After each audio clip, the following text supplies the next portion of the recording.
వరుస మోసం కేసులో కేంద్ర బిందువుగా ఉన్న కేరళకు చెందిన 30 ఏళ్ల మహిళ రేష్మ తప్పుడు ఆరోపణలతో ఒకరినొకరు వివాహం చేసుకున్నప్పటికీ తన 10 మంది భర్తలతోనూ సత్సంబంధాలను కొనసాగించగలిగిందని పోలీసులు తెలిపారు. తాను బీహార్లో పోస్ట్ చేయబడిన స్కూల్ టీచర్ అని ప్రతి వ్యక్తికి ఆమె చెప్పిందని, అనుమానం రాకుండా వారి ఇళ్ల మధ్య తిరిగేందుకు ఆ క్లెయిమ్ను ఉపయోగించిందని ఆరోపించారు.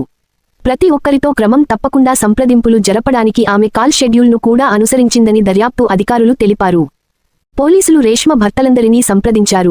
కానీ ఇప్పటివరకు ఎవరూ దొంగతనం లేదా మోసం చేసినట్లు ఫిర్యాదు చేయలేదు. ఆర్యనాడ్ పోలీసులు ఆమెను కస్టడీలోకి తీసుకోవాలని భావిస్తున్నారు.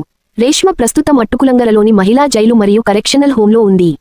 డెక్కన్ హెరాల్డ్ నివేదిక ప్రకారం కొచ్చికి చెందిన రేష్మ శుక్రవారం తిరువనంతపురం శివారులో మోసానికి ప్రయత్నించే ముందు పట్టుబడింది.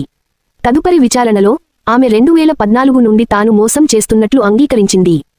2 ఏళ్ల బిడ్డకు తల్లి అయిన రేష్మ ఆన్లైన్ మ్యాట్రిమోనియల్ సైట్లలో యువకులను సంప్రదించి మోసం చేస్తుందని నివేదిక పేర్కొంది. తాను దత్తత తీసుకున్న కుమార్తెనని, తన పెంపుడు తల్లి తన వివాహాన్ని వ్యతిరేకిస్తుందని, వేధింపులకు గురి చేస్తుందని ఆమె వారికి చెప్పేది.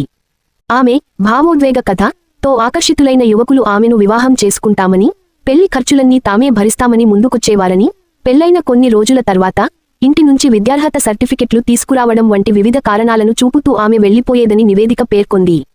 రేష్మ మొదటి వివాహం 2014లో ఎర్నాకులం స్థానికుడితో జరిగింది. ఇది 2017 వరకు కొనసాగింది. ఆ తర్వాత మోసపూరిత కార్యకలాపాలు ప్రారంభమయ్యాయి.